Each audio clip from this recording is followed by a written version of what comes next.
So, when Sarah's gone, this helps me appreciate motherhood the most, was when Sarah's gone. And she's out, doing whatever. I used to call it babysitting. Now I've changed to being a dad.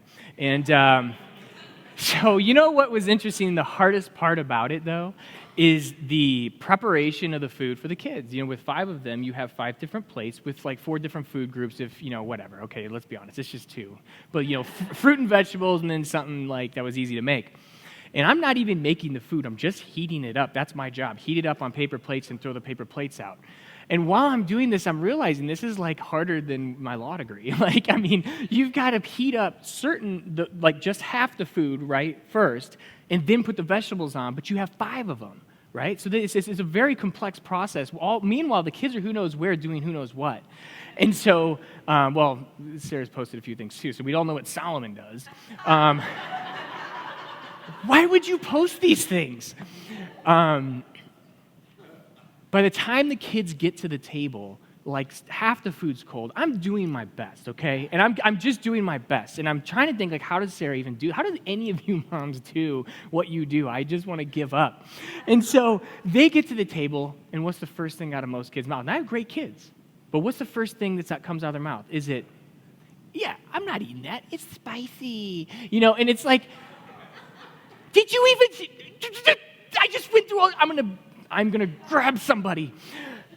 And so I realize either Sarah has more patience or something. So as they're sitting down and they say, "Well, I don't want that," or it's spicy, that kind of stuff. I'm sitting here this is gonna stop. So I warn them. Well, a week goes by. Sarah's cooking now. She feels all that pain that I felt, except she's actually cooking the meal, and they sit down, and sure enough, one of them, 2 of them, I don't know who, doesn't matter. They're all culprits at one point or another. Say, it's spicy, or I don't know if I want that. Something like that. Something other than, thank you so much for being an amazing parent. That's all I want to hear from you. And then we're going to thank God after that. And if you say anything else, so help me, they did. And they did not heed the warning. And so what we said was, that's it. You can have oatmeal for 24 hours. You won't starve. No child services is coming knocking at my door because you will have the oatmeal, no brown sugar in it, and you can have water, no sugar, no juice, no nothing for 24 hours. 3 of them went on a hunger fast for 2 meals. Now, this is not a parenting advice sermon, and we probably just cause a lot of bills and therapy later, but motherhood, the gratitude, this is our outline that I was so thankful for this slide. So are you, because those are our points. It's pretty simple. 3 points today. First one being sozo, or holistic healing in suffering, can only come when viewing life through what Jesus would call a good eye of humble gratitude. The second point is that we are being duped. The world is lying to us. And it's really simple. The lies usually involve some truth, but we're going to see that the world says, look at your wounds. God says, look at my wounds. And then if we get to it, science agrees with God, as it always does. Gratitude is based on God's character. This is what we learned with Bill last week. We went through a few slides. You could see in the Psalms that gratitude, we come into his courts with thanksgiving and praise. Why? Because it is he who made us, because his steadfast love endures forever. More Psalms to this point that we are to enter his courts with praise and gratitude. Today, though, we are going to go a little bit more, we're going to go deeper. This is a radical teaching. The Bible teaches and commands us to give thanks always and for everything, to do all things without grumbling or complaining, to rejoice always, give thanks in all circumstances, even in suffering. Suffering. Suffering. And we're just getting started. From cover to cover, the Bible is clear. We rejoice in all things, not just the butterflies and rainbows, but in suffering. And it's not because God is being mean. And that's the key. It is because he's being good. The quintessential verse, the quintessential story that everybody points to when talking about gratitude is in Luke 17. Maybe you've heard it. It's the story of the 10 lepers. Let's read it. On the way to Jerusalem, he was passing along between Samaria and Galilee. This is Jesus. And he stood, and he entered a village. He was met by 10 lepers who stood at a distance and lifted up their voices, saying, Jesus, Master, have mercy on us.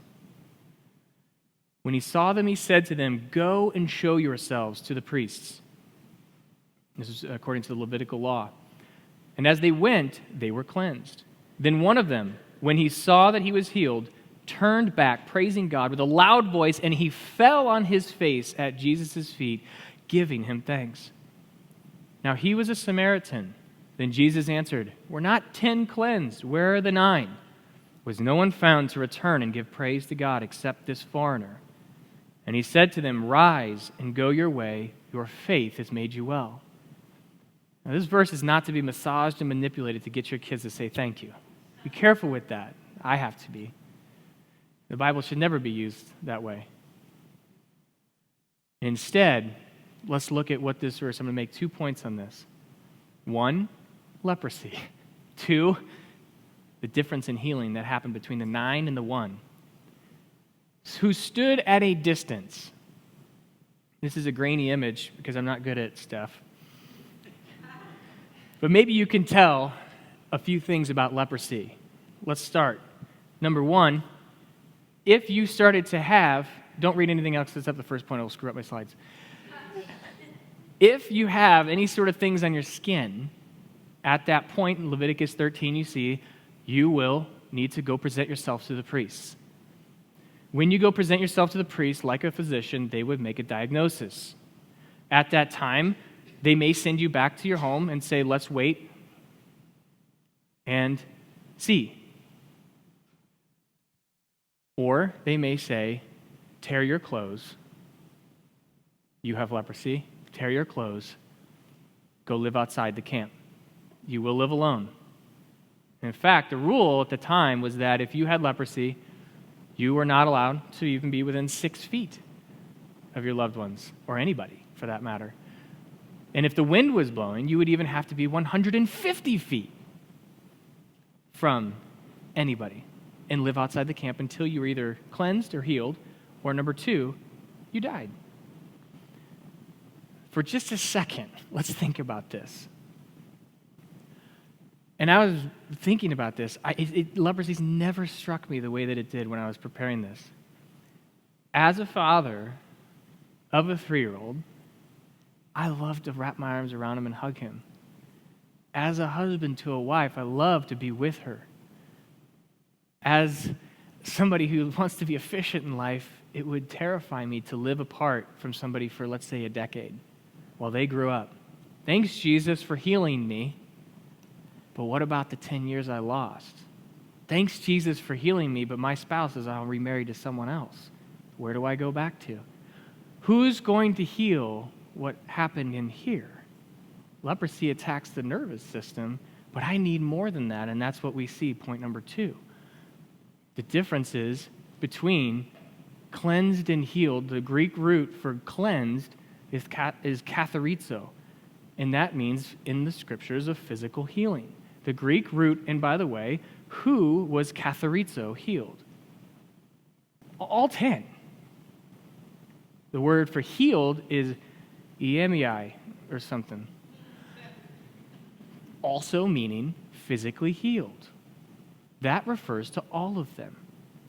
But the Greek root to made you well is sozo. Who here knows sozo? We know sozo. This is a made well body, soul, mind, spirit, everything. This addresses the deeper in yellow. When you're delivered from your circumstances, praise God you're delivered. But if you are not delivered from the internal anger and fear, so help you, because now what? You eventually are going back into the community, so to speak, being delivered from that which put you there, whether it be a divorce, whether it be a marital issue, whether it be children rebelling, whether it be, in my case, businesses failing and my livelihood threatened, all kinds of other things. In 2016, this became very real to me. And I remember the best way to describe 2016 is that a walk became a crawl, became face down in the, and then became face down in the mud, and then became face down in the mud while people walked on my back. And that was all very real to me. And some of you have people walking on your back right now. And although 2016 is no longer here, and we had some differences in circumstances, some are not, the anger that I felt had very little to do. It started with circumstances and became very sinister beyond that. The anger became very sinister beyond that. And I was sitting, and Jesus talks about the problem, and now we're getting into point number 2, where we are going to expose for the lie that it is that the world has given us and that Christians and churches have started to buy into. In Philippians 2, when it says, do all things without grumbling and complaining, it follows by saying, so that you can be the light unto the world. You will stick out like a sore thumb when bosses mistreat. This is in 1 Peter. Bosses mistreat. And then you respond in love and forgiveness. Draw those boundaries. I'm not saying that.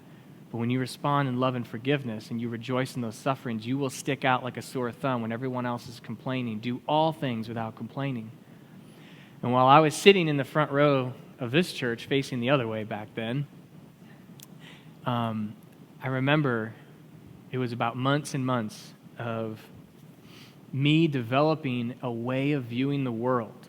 And this is what Jesus was starting to talk about. Imagine, these are my gang colors here. I had to get out last year. The kids, they came home, I kept coming home too late. No, that's not true. You can imagine what Jesus is saying is this fundamental shift. As I was sitting in the front row, and this is how Jesus always talks to me, is with his arm around me. And it may sound mean to some of you, but it's real, and it's what I needed. And I was in the middle of my wallow, in the middle of my self-pity, and I was in the middle of poor me. And by the way, for true injustice. And he says, with his arm around me, one sentence that changed my whole life. And he said, Randy, stop looking at your wounds and start looking at my wounds. Stop looking at your wounds and start looking at my wounds. And the key here isn't avoid therapy. I've seen 5 therapists in my life, and I'm all for therapy, and I'm all for diagnosing, home of origin things and pain. I truly hear that. And another thing I'd say is this: if you are in suffering right now, especially unjust suffering towards you, I am so sorry that you are in that, and it shouldn't have been this way. And it won't be this way in heaven. And I think you need to hear that. I needed to hear that from God. But in addition to that, with an arm around me, he said, Randy, stop looking at your wounds and start looking at my wounds. And what he was doing was creating a different eye. And in Jewish culture, an eye was really another word for the heart. And it's a way of viewing reality. And unfortunately, my reality, there is only one reality. Let's be clear about that. People keep saying my reality. No, there's only one reality. There are different perspectives on reality. A little philosophy for you. We're back. My perspective on the reality was that I was starting to wear what Jesus would describe as a blindfold. I should have put these on, used this point first because I couldn't have seen this. As opposed to, let's say, prescription glasses. Yep, still there. It was like a blindfold. And it was like, the idea here is that it does not let light in to your soul. You can't see light. And the world has said what? In their darkness, they are saying, If you are in suffering, let's make sure you're still here. I don't want you to leave. If you're in suffering, look at your wounds. You're justified. Study your wounds. Identify with your wounds. Let's even have a wound Olympics. Who here has the biggest and darkest and deepest wounds? And they call it light, when in reality, it's darkness. And it'll never free you. And I want to emphasize again, I am so sorry for your wounds. And Jesus is so sorry for your wounds. He wept at Lazarus' funeral. He had compassion on those that he healed. He cares about changing your circumstances and healing your wounds. But what he really cares about, even more than that, are these. He wants to give you a new way of thinking and viewing reality. Now, these are 3D, so I can't even tell what's happening right now. But imagine that they were prescription. He wants to give you a new way of looking at reality. And the new way says this. I look at reality through the lens of Jesus' suffering. I do not look at Jesus through the lens of my suffering. If you look at reality through the lens of your suffering, darkness will come in, you will call it light, you will be completely confused, you will live angry, and people will eventually can't stop hearing and empathizing with you. It'll never happen. And the false comforter is just lying to us. So I had to get to this point where I started to view reality through the lens of Jesus' suffering. What does this look like?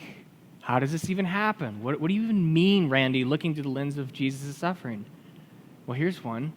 He wasn't whipped once, he was whipped twice. I don't know if you guys know this. I didn't.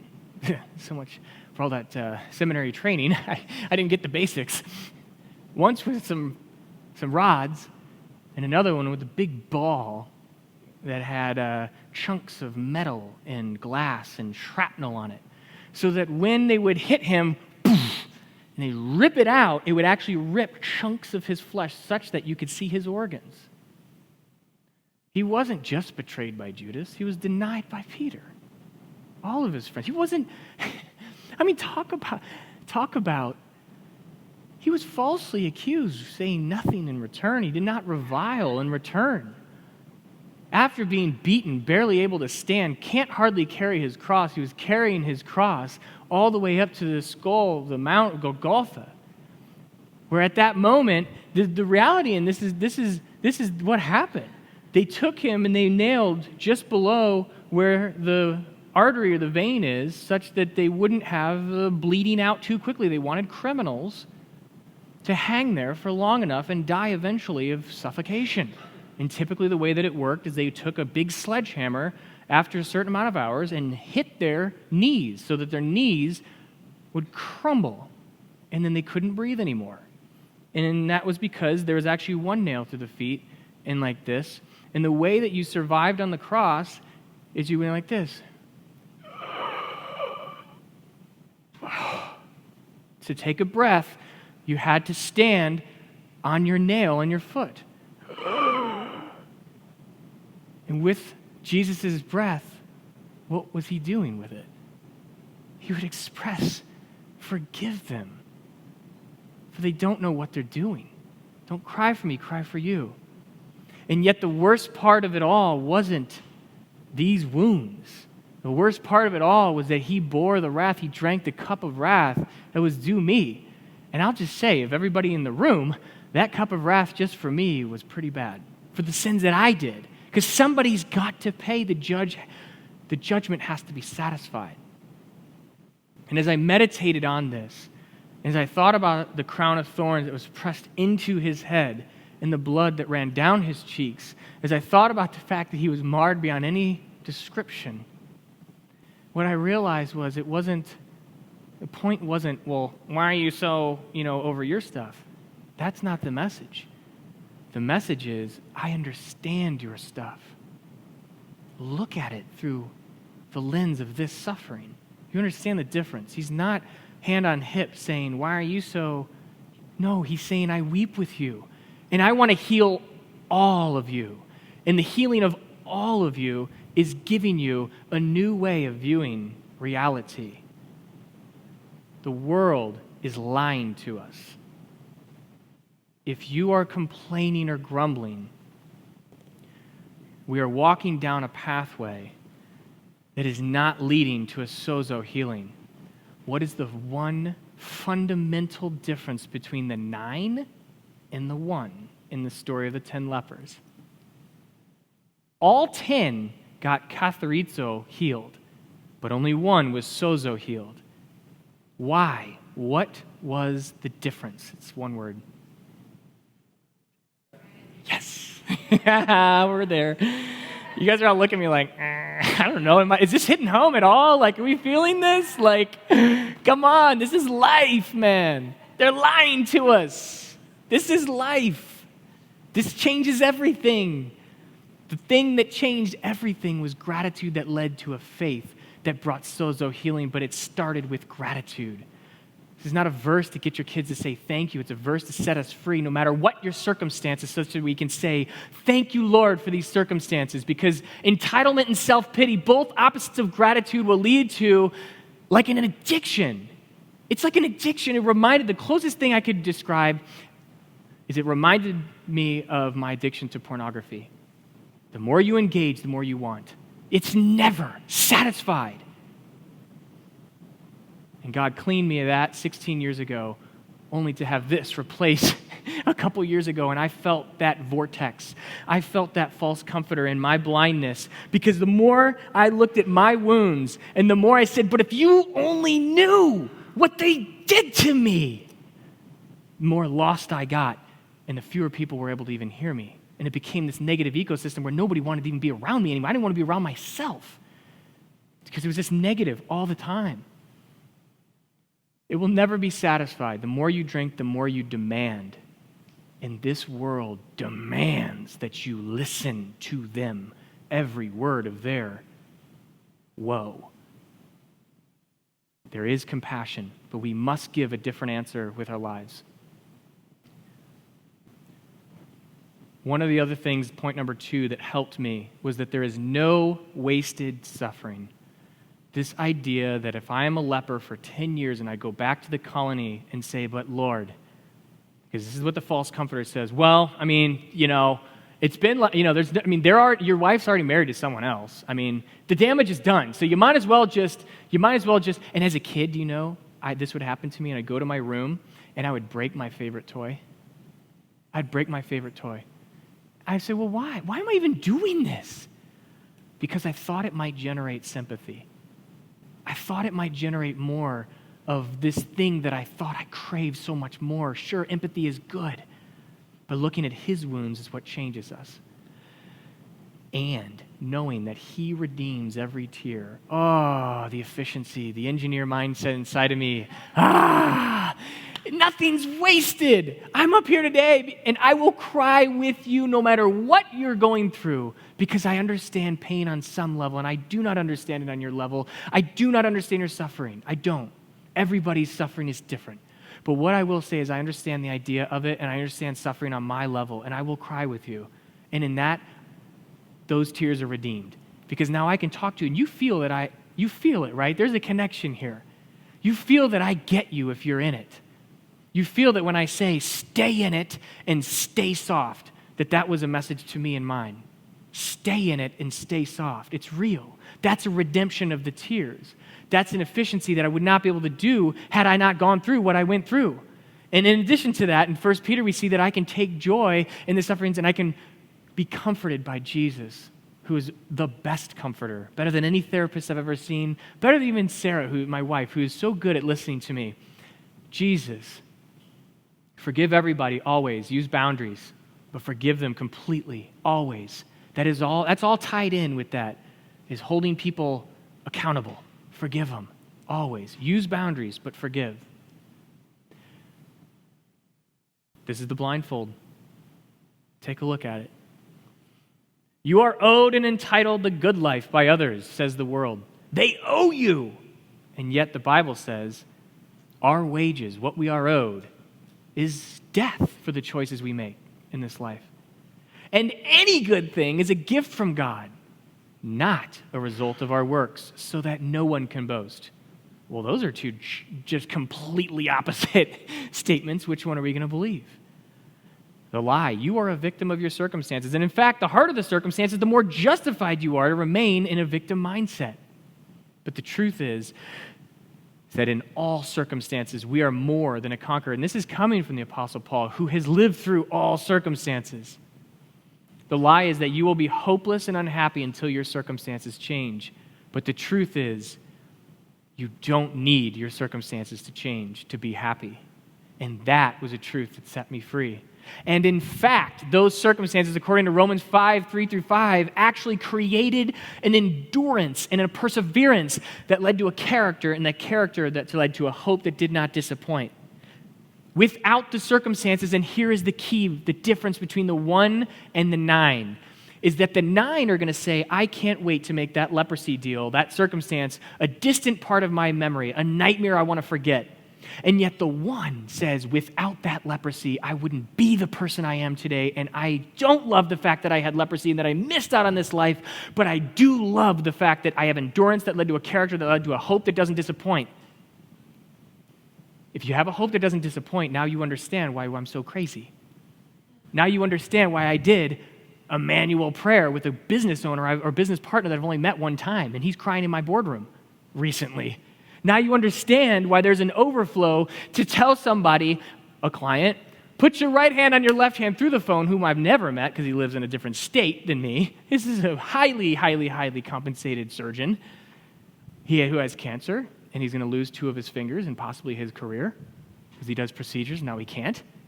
And he just bought the house, and he just, all this stuff, and I said, let's, in the name of Jesus, over the phone, go.